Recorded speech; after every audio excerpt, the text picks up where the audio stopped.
Michel Desmurger. Bonjour. Merci d'avoir accepté notre invitation pour ce Facecam. Donc, c'est une brève interview par écran interposé. Vous êtes l'un des éclaireurs de dialogue de l'édition 2020 et ensemble, nous allons parler de votre essai « La fabrique du crétin digital » sous-titré de manière très claire « Les dangers des écrans pour nos enfants ». Ce livre, publié aux éditions du Seuil, a obtenu un prix spécial Femina, essai en 2019. Vous êtes docteur en neurosciences et directeur de recherche à l'INSERM. L'INSERM, c'est un institut qui a pour vocation d'améliorer la santé de tous par le progrès des connaissances sur le vivant.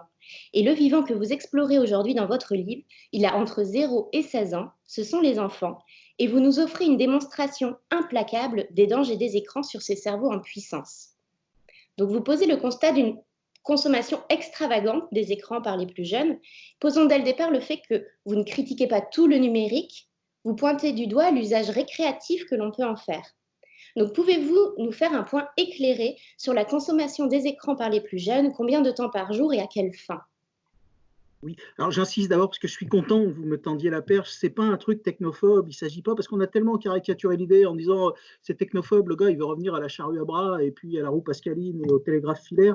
Donc c'est pas du tout ça. Tout le monde reconnaît qu'il y a plein d'usages positifs au numérique, c'est génial dans plein de domaines, je l'utilise au travail, on est en train de l'utiliser ici pour faire cette interview, je vais l'appeler Facecam, je ne savais pas que ça s'appelait comme ça. Voilà. Après les temps d'usage, ici, je vais vous parler uniquement des temps d'usage récréatifs. Et ce qui se passe, c'est qu'il ne faut pas se cacher derrière ce que le numérique peut avoir positif, que personne ne conteste encore une fois, pour masquer les potentiels effets délétères que peut avoir le numérique récréatif. Parce qu'encore une fois, le numérique récréatif est la principale utilisation ou consommation des nouvelles générations. Donc, vous avez dit 0,16, 0,18, enfin, dans ces eaux-là. Donc, quand vous mettez ces outils entre les mains des enfants, ce n'est pas vers les usages positifs qui vont se précipiter comme des morts de faim, mais c'est vers les usages récréatifs, c'est-à-dire principalement encore la télévision sous toutes ses formes, les films, les séries, les vidéos à la demande, la télé-réalité, ce genre de choses, les jeux vidéo, violents ou non d'ailleurs, mais les jeux, voilà. Et puis les réseaux sociaux, qui encore une fois peuvent avoir des usages positifs, mais qui là sont surtout utilisés dans une perspective je sais pas comment on peut dire, d'ostentation permanente de soi-même, qui sont des trappes à attention absolument gigantesques. Une fois que vous êtes tapé là-dedans et c'est fait pour ça, vous avez vraiment beaucoup de mal à vous en sortir. Ces usages-là, on a l'impression à chaque étude, alors les études publiées dans le bouquin dataient de 2016-2017, on a l'impression qu'on avait déjà atteint un plafond et que ça serait quand même aller plus loin, ça serait quand même une grande folie. Et on s'aperçoit qu'il y a les études qui viennent de sortir là nous montrent qu'on a encore crevé ces plafonds. C'est-à-dire qu'on est maintenant en moyenne sur les enfants des 2-3 ans, on est aux alentours de 2h45, 3h. Et puis sur des enfants de primaire, on est aux alentours de 5h, on a dépassé d'un peu les 5h. Et puis sur les ados, on a quand même crevé le plafond, puisqu'on a dépassé les 7h15 allègrement. Je parle d'utilisation quotidienne et je ne parle que d'utilisation récréative.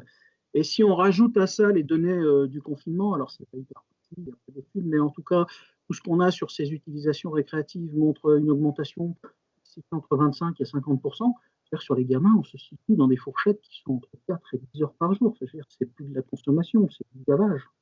Je ne sais pas comment le dire autrement. Donc voilà, donc il faut bien se rendre compte. Je veux bien qu'on entende, qu'on nous dise ça dépend des usages, je veux bien qu'on mette tous les bémols qu'on veut. Mais il faut vraiment que les gens se rendent compte, parce que si on prend les dernières études, on est à peu près autour d'une consommation de 4h30 par jour. Voilà. Donc c'est la moyenne sur l'enfance. Si on regarde ce que ça donne, puisque 4h30, les gens peuvent se dire bon, c'est beaucoup, mais c'est pas un truc de furieux. Si vous cumulez ça sur l'enfance, c'est-à-dire oublions les 2 premières années, voilà, mais cumulé entre 2 et 18 ans, on s'aperçoit que ça fait quand même l'équivalent de 30 années scolaires. C'est-à-dire que les enfants passent l'équivalent à ces usages de 30 années scolaires pendant l'enfance, c'est pas rien. C'est l'équivalent de 15 ans d'emploi salarié. Donc voilà, on parle donc il ne faut pas s'étonner qu'à un moment donné, ça ait un impact. Pourquoi, selon vous, c'est d'autant plus dangereux sur les cerveaux des enfants? Pourquoi ces usages récréatifs du numérique peuvent être un danger pour ces cerveaux? Est-ce parce qu'ils sont en formation, justement?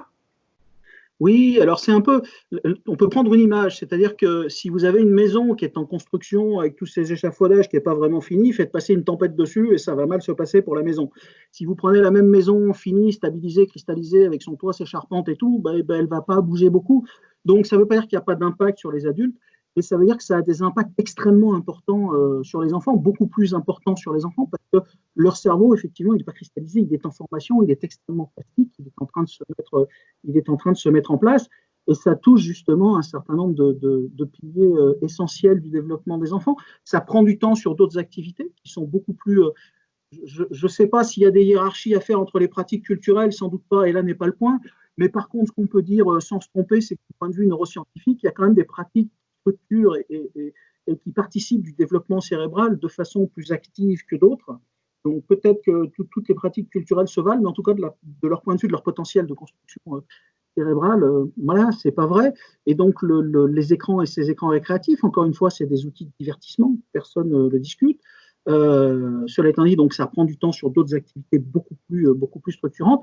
Et puis ça a aussi des effets, j'ai envie de dire, des effets négatifs un peu plus direct. Voilà. On nous dit qu'il faut vivre avec son temps. Je veux bien qu'il faille vivre avec son temps. Ça, c'est toujours l'argument. Oh, mais il faut vivre avec son temps, t'es un vieux ringard. C'est super énervant. Si vous avez l'impression que c'est super, ne riez pas, c'est très agaçant. Et donc, ce qui se passe, c'est que notre cerveau, ce n'est pas un cerveau de ce temps. Et le cerveau des enfants, les enfants, ils sont jeunes, mais leur cerveau, il est plutôt vieux. Vous voyez, il est aussi vieux que le mien, quasiment. Et donc, il y a un certain nombre de choses dont le cerveau a besoin et qui n'est pas compatible, en tout cas, qui n'est pas supporté par l'environnement numérique. Donc, il a besoin d'humains, il a besoin voilà, d'interaction sociale, et il a besoin surtout, et c'est pour ça quand je parlais des effets directs, il y a les effets indirects qui sont, ça prend du temps sur d'autres choses, voilà, plus nourrissantes, dont les interactions humaines par exemple. Et puis, le cerveau, il a aussi besoin de calme. C'est-à-dire qu'il y a des études dans les crèches, avant on s'était aperçu que il y a des enfants qui se développaient mal, qui avaient des troubles de l'attention, l'hyperactivité, etc. On s'est aperçu que c'est des crèches où il y avait quand même un environnement sonore, visuel, il y avait beaucoup de bruit, il y avait énormément de stimulation, et on avait donc relié ces troubles du développement à cette surstimulation sensorielle. Ça a été testé il n'y a pas longtemps sur l'animal, et on s'aperçoit qu'on a les mêmes effets, c'est-à-dire quand on teste des animaux dans des situations, quand on les élève au moment de leur enfance ou de leur adolescence dans des situations de stimulation sensorielle importante, soit qu'on leur mette des sons, soit qu'on leur mette des images. Voilà, ils ont par exemple élevé les rongeurs avec Bob l'éponge. C'est rigolo, donc ils leur passaient Bob l'éponge. Alors, je peux dire les rongeurs, mais les rongeurs, c'est moins compliqué que nous. Mais les mécanismes de fonctionnement de base, notamment de l'apprentissage d'un son similaire, beaucoup de choses qu'on sait. Si vous les élevez, par exemple, dans une étude, ils ont pris des rongeurs et puis vous leur faites 1 heure par jour, c'est pas 1 heure, vous leur faites sentir une odeur. Donc ça, c'est la condition de référence. Ou alors, vous prenez cette odeur et vous la coupez en morceaux et toutes les 5 minutes, vous faites sentir une odeur différente. Et on s'aperçoit que dans ces conditions de circulation sensorielle, là, on a des problèmes effectivement d'apprentissage, de mémorisation, d'attention, d'hyperactivité de ces animaux, etc. Donc, non seulement on l'observe, mais en plus on arrive maintenant à reproduire un certain nombre de ces animaux. Donc oui, c'est pas très bon pour un enfant en développement. Encore une fois, pour résumer, ça lui prend du temps sur plein de choses plus nourrissantes, et puis ça le met dans un bain environnemental, qui n'est pas un bain environnemental optimal pour le développement cérébral. Et j'ai oublié, j'aurais dû le dire, parce que c'est l'une des atteintes les plus importantes. Les écrans touchent profondément et directement au sommeil. Et voilà, et le sommeil, c'est vraiment le truc que vous ne devez pas toucher, quoi, notamment sur un cerveau en développement. Qu'en est-il du numérique à des fins de l'éducation, à des fins de l'instruction? Nous traversons une crise sanitaire avec la pandémie de Covid-19 et pendant plusieurs mois, l'enseignement a été et est encore pour partie prodigué par écran interposé, c'est-à-dire à distance. Avez-vous déjà des retours sur cette situation inédite et pensez-vous qu'il y aura des conséquences? Alors, c'est un peu comme si je me casse la jambe. Vous allez me filer une béquille, ça va me permettre de fonctionner, mais quand ma jambe va être réparée, si je garde ma béquille, ça ne va pas être idéal et ça va me mettre handicapant. Personne ne discute et du fait que le numérique ait eu un apport essentiel dans la crise et dans le confinement, dans la crise du Covid. Personne, je veux dire, ça a été vrai pour le télétravail, ça a été vrai pour l'école, c'était la meilleure béquille qui soit et ça a permis une certaine continuité pédagogique. Ce n'est pas pour ça que ces outils-là, une fois la période de crise passée, vont rester des outils pertinents, ou en tout cas, ce n'est pas parce que les bénéfices qu'on a pu en tirer pendant la crise, ces bénéfices-là, ils ne vont pas forcément se répercuter après. Alors, on l'entend beaucoup, hein, il y a une note de la Fondation Jean Jaurès, il y a un certain nombre de gens qui nous disent c'est génial, qui sont en train un peu de nous refaire l'histoire, parce que Ce que montre cette crise du Covid vis-à-vis de l'enseignement, c'est que oui, c'est une béquille sympa, ça a été une béquille indispensable. Cela étant dit, ça a confirmé ce qu'on savait, c'est-à-dire que cette béquille, elle diminue la performance pédagogique. Il y a plein d'études de grande ampleur dans les études. Ça diminue la performance pédagogique. Il vaut mieux un enseignant voilà, de chair et d'os en présentiel en face de vous, qui vous écoute, qui interagit, etc. Un enseignant qualifié. Et puis surtout, ce qu'on a nié longtemps, c'est que ça augmente massivement de façon majeure les inégalités sociales. Parce que vous avez ceux qui ont un support humain à la maison, alors via des cours particuliers, via des parents, via ce que vous voulez, mais qui ont un support humain qui permet de venir en supplément de ces outils numériques. Et puis vous avez ceux qui n'ont pas ce support humain, et pour cela c'est compliqué. Donc voilà, donc ça a été utile, mais c'est pas pour ça qu'on peut transposer ça à la période post-numérique. Et je trouve que le discours actuel qui nous dit ah ouais, c'est super, on a vu des intérêts comme ça intéressants, et voilà, personne ne nie encore une fois que le numérique peut avoir des impacts positifs, y compris en champ éducatif, mais le Premier ministre lui-même nous a dit qu'il était urgent de renvoyer les enfants à l'école parce que c'était un impératif pédagogique et que c'était un impératif de justice sociale. C'est difficile de reconnaître plus précisément les limites. Après, on peut entendre que, je veux dire, il y a des restrictions budgétaires majeures, il y a de plus en plus de mal à recruter des enseignants, il y a de plus en plus de domaines où on n'arrive pas à pouvoir les postes. Donc qu'on nous dise que le numérique, parce qu'on n'arrive pas à recruter, parce qu'il y a des crises budgétaires, parce qu'on n'arrive pas à trouver des surveillants suffisamment qualifiés, ça va être une béquille nécessaire, il n'y a pas de problème, on peut l'entendre, on peut en discuter. Qu'on vienne nous faire croire que cette béquille, c'est une plus-value, c'est une amélioration pédagogique. Comme disait ma mère, il ne faut quand même pas pousser mémé dans les orties à un moment donné. Vous voyez ce que je veux dire? Alors justement, ce livre, l'avez-vous écrit avec un sentiment de nécessité, celui de défaire à tout prix les croyances qu'on diffuse autour du numérique et de ses bienfaits? Alors oui, à un moment, c'est énervant. C'est-à-dire que vous entendez tous ces gens-là venir vous parler du mythe du digital natif, vous entendez voilà, des bienfaits du numérique, les jeux vidéo qui amélioreraient les notes des enfants, et puis vous êtes dans votre petit labo, là, puis tous les jours, enfin tous les matins, là, vous venez, la première chose que vous faites, c'est de regarder la littérature scientifique, c'est votre boulot, puis vous voyez passer quand même des choses qui sont très dissonantes vis-à-vis de ces discours-là. Et à un moment donné, oui, on se dit que, voilà, encore une fois, il faudrait. Il y a une vraie colère derrière, j'en rigole, mais ouais, vraiment, il y a une vraie colère. Je crois que si le livre était sorti il y a 5 ans, il aurait fait un coup d'épée dans l'eau. Voilà. Et je crois que s'il a eu un écho cette fois, et vraiment, je m'en réjouis, c'est parce qu'il tombe au moment où, si j'ose dire, ça commence à se voir. Je veux dire, il y a encore 5-10 ans, on pouvait encore. Voilà. Maintenant, il n'y a plus, je vois des enseignants, je vois des orthophonistes, il n'y en a plus un qui a 10 ou 20 ans de bouteille et qui vous disent que les enfants, ils n'ont pas plus de problèmes langagiers, qu'ils n'ont pas plus de problèmes de concentration, de sommeil, de mémorisation, etc. Donc vraiment, c'est un peu comme le réchauffement climatique, on peut vous baratiner un temps, puis au bout d'un moment, la fonte des calottes glaciaires, vous commencez à la voir. Et c'est un peu pareil pour ces outils numériques, et je pense que c'est ça qui explique voilà, les causes, c'est-à-dire que ça a permis à un certain nombre de gens, aux professionnels de l'enfance, beaucoup de ces gens-là m'ont contacté, de mettre une réalité scientifique sur leurs observations de terrain. Et puis à l'inverse, ces observations-là de terrain viennent nourrir les craintes qui sont quand même émises par les scientifiques de façon progressive, mais maintenant récurrente depuis au moins une vingtaine d'années, et la première mise en garde très sérieuse de l'Académie américaine de pédiatrie. Voilà, en gros, il y a une convergence entre l'enfant réel tel qu'il va pouvoir être observé dans les écoles ou les cabinets d'orthophonistes et autres, et l'enfant, j'ai envie de dire théorique, tel qu'on va pouvoir l'anticiper, si j'ose dire, dans les études scientifiques. Donc oui, moi, c'est ce qui me frappe le plus, c'est à quel point les enseignants, les orthophonistes vous disent mais moi, j'ai ça dans ma classe, j'ai ça dans mon cabinet. Et voilà, il y a un moment, on ne peut plus nier que ces enfants, on est obligé de réécrire le club des 5. Enfin, merde, pardon pour le gros mot, mais on est obligé de réécrire le club des 5, d'enlever tous les passés composés, de faire péter ce qui est considéré comme étant un vocabulaire trop compliqué. C'est plus de 40% du vocabulaire qui pète. Mais c'est des choses comme enthousiaste, opiniâtre, bâtisse, etc. C'est pas des mots stratosphériques quand même qu'on leur enlève. Et oui, mais riez pas, c'est énervant quand même. Et on nous dit ah oui, mais maintenant ils savent autrement. Je ne sais pas ce qu'ils savent, moi, autrement, mais si vous prenez les résultats de la Commission européenne et toutes les études, c'est pas des génies de l'informatique, vous voyez, c'est pas parce qu'ils sont capables d'utiliser Facebook qu'ils sont capables voilà, de programmer et puis de mettre, j'ai envie de dire, les doigts dans le cambouis, comme si vous dites, moi je mange chez Bocuse, mais je suis pas capable de cuisiner pour autant. Vous voyez, c'est pas des génies du traitement de l'information, de la compréhension, de la synthèse. Et une étude récente de Stanford qui a posé des questions justement dans ce domaine-là, qui nous dit on avait tellement peur que nos questions soient trop simples, on n'osait même pas les poser. Et leur conclusion, c'est le résultat est sombre et très inquiétant.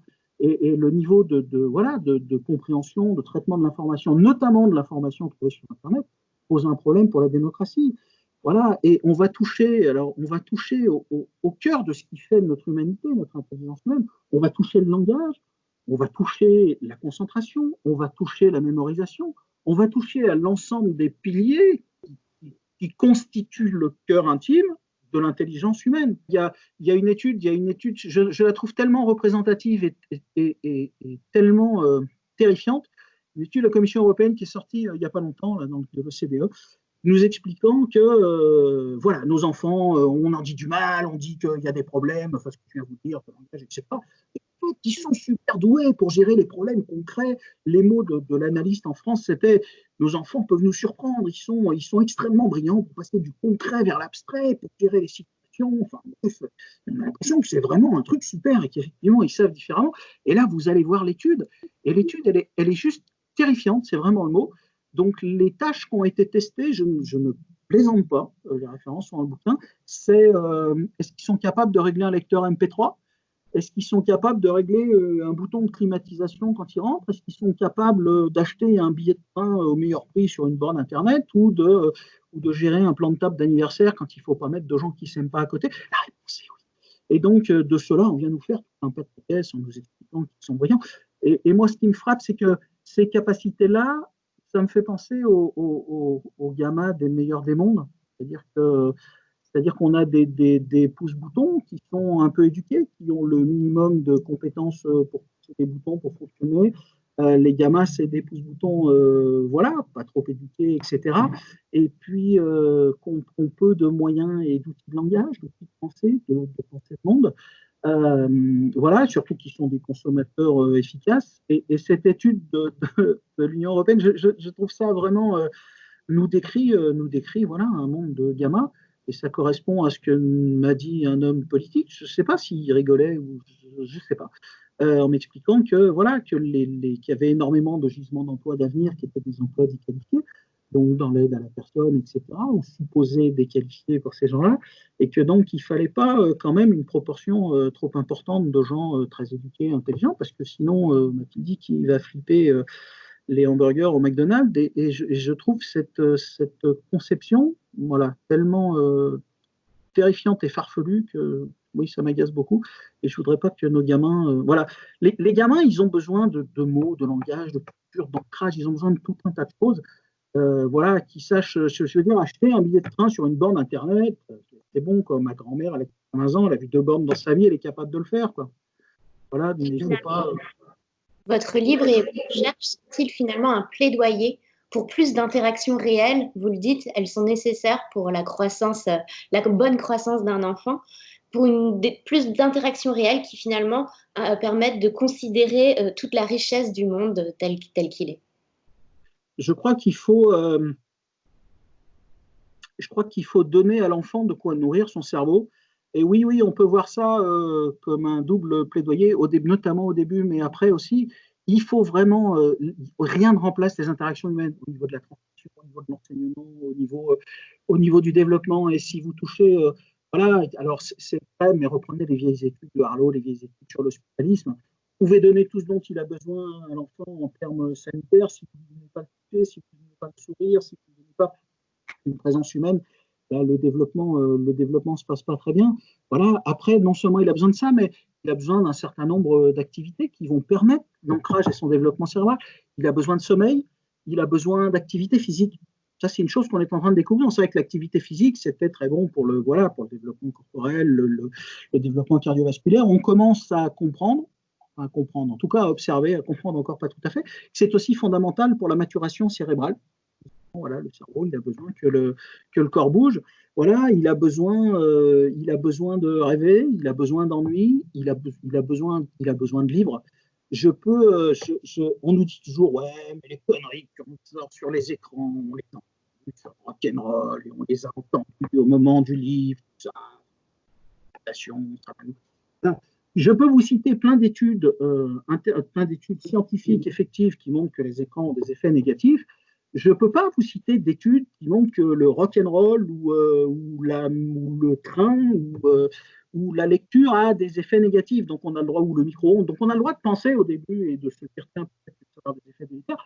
La différence, c'est que dans un cas, c'est testé et pas dans l'autre. Donc voilà, l'enfant, il a aussi besoin de livres, et il y a énormément d'études qui montrent que voilà, dans la lecture, dans l'interaction humaine, dans l'activité physique, dans le rapport à l'autre, voilà, c'est ce dont on a besoin. On a besoin d'enseignants qualifiés, on a besoin de parents qui écoutent, on a besoin de partager du temps. Je peux vous citer plein d'études scientifiques effectives qui montrent que les écrans ont des effets négatifs. Je ne peux pas vous citer d'études qui montrent que le rock'n'roll ou le train ou la lecture a des effets négatifs, donc on a le droit, ou le micro-ondes. Donc on a le droit de penser au début et de se dire, tiens, peut-être que ça va avoir des effets délétères. La différence, c'est que dans un cas, c'est testé et pas dans l'autre. Donc voilà, l'enfant, il a aussi besoin de livres, et il y a énormément d'études qui montrent que voilà, dans la lecture, dans l'interaction humaine, dans l'activité physique, dans le rapport à l'autre, voilà, c'est ce dont on a besoin. On a besoin d'enseignants qualifiés, on a besoin de parents qui écoutent, on a besoin de partager du temps. Ouais. Merci beaucoup, Michel Desmurger. Merci Votre livre, donc La fabrique du crétin digital, les dangers des écrans pour nos enfants, est bien sûr disponible à la librairie Dialogue. À bientôt. Merci. Ouais.